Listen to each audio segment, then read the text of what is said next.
রাধাষ্টমী ব্রতে কি করবেন না, কি করতে হবে? শ্রীমতী রাধারানীর প্রিয় ভোগ বা নৈবেদ্য বা খাবার, ফুল ফল কি? 31শে আগস্ট 2025 রবিবার রাধাষ্টমী ব্রত, ভাদ্র মাসের শুক্লপক্ষের অষ্টমী তিথি। সারা বিশ্বের সকল স্থানেই ব্রত পালন করতে হবে একই দিনে, 31 তারিখ রবিবারে। তদুপলক্ষে কি বর্জনীয়, ভুলেও কি করবেন না। রাধাষ্টমী ব্রতের আগের দিন থেকে 7ই সেপ্টেম্বর ভাদ্র পূর্ণিমা পর্যন্ত যারা আমিষ ভোজী রয়েছেন তারা আমিষ আহার সর্বতোভাবে বর্জন করবেন। তো এই পুরো সপ্তাহে কি রয়েছে?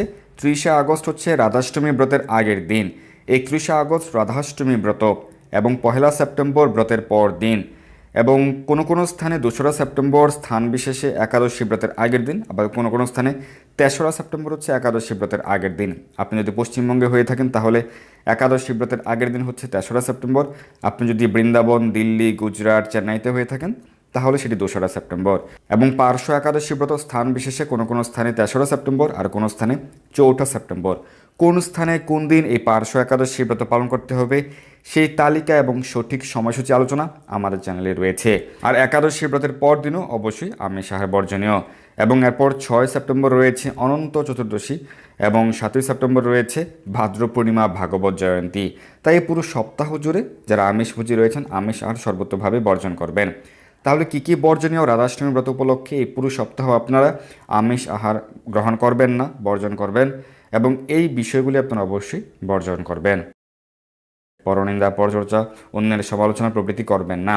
মিথ্যাচার বর্জন করবেন। রাধাষ্টমী আপনি পূর্ণ দিবস ব্রতধারী, সেই হিসেবে আপনি অহংকার করবেন না। অপরের দোষ দর্শন করবেন না। আপনি পূর্ণ দিবস ব্রত পালন করছেন, অন্য কেউ অর্ধ দিবস ব্রত পালন করছে, উভয়ই কিন্তু শাস্ত্রে রয়েছে এবং শাস্ত্র প্রমাণ আলোচনা কিন্তু আমাদের চ্যানেলে রয়েছে। তাই আপনি পূর্ণ দিবস ব্রত পালন করছেন বলে অহংকার করবেন না। রাধাষ্টমী ব্রত, একাদশী, পূর্ণিমায় অপরের জন্যও আপনি আমিষ রান্না করবেন না। পরিবারের সকলে মিলে নিরামিষ আহার বা কৃষ্ণপ্রসাদ গ্রহণ করবেন। বৈষ্ণব অপরাধ, ধাম অপরাধ করবেন না। কৃষ্ণের পূর্ণ শক্তি পরমেশ্বরী শ্রীমতী রাধারানী সম্পর্কে কোনোরূপ অপ্রীতিকর মন্তব্যজনিত মহা অপরাধ করবেন না। তাহলে এই রাধাষ্টমী ব্রত উপলক্ষে কি করবেন?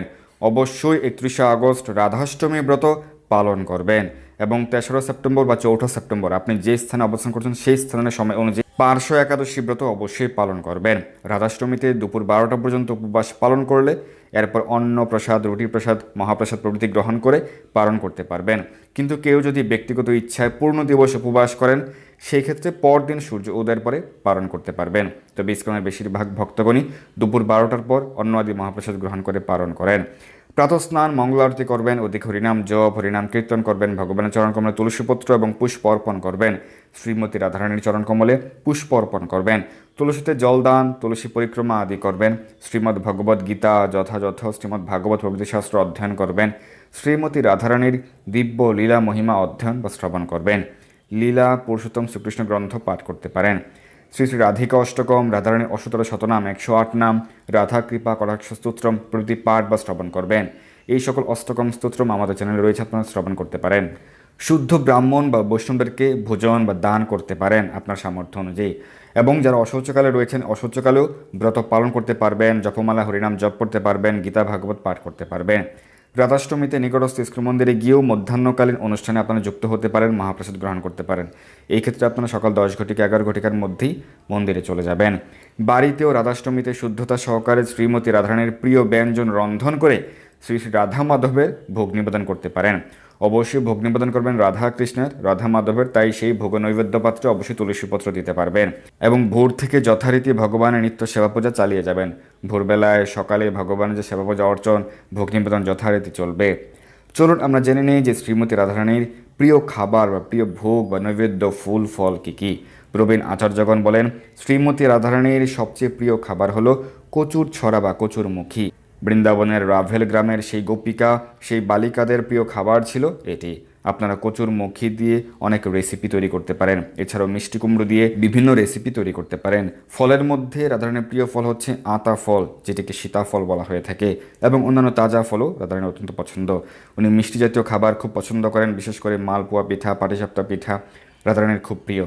পানীয় জাতীয় মধ্যে লেবুর জল, নারকেলের জল, বাটার মিল্ক পছন্দ। এছাড়া দই বড়া, গুড়, তাজা ফল, রায়তা, খেজুর, আপেলের ক্ষীর, বিভিন্ন বাদামের তৈরি দ্রব্য, প্রিয় ফুলের মধ্যে রয়েছে কাঠগোলাপ, চন্দ্রমল্লিকা, মালতী, জুঁই, চম্পক, কদম, পদ্মফুল এবং অন্যান্য সুগন্ধি শ্বেতপুষ্প। তো আমরা জেনে গেলাম যে রাধাষ্টমীর ব্রতে আপনারা কী কী করবেন, কী কী করবেন না, এবং রাধারানীর প্রিয় ভোগ বা নৈবেদ্য, ফুল ফল প্রভৃতি। আপনারা অবশ্যই সঠিকভাবে এই রাধাষ্টমীর ব্রত পালন করুন।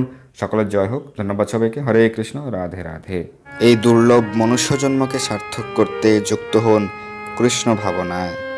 আপনার সকল ধর্মীয় বা পারমার্থিক প্রশ্ন জানাতে যুক্ত হন আমাদের টেলিগ্রাম গ্রুপে, আর এই ভিডিওটি শেয়ার করে আপনার সকল বন্ধুদের কাছে পৌঁছে দিন। ধন্যবাদ সবাইকে।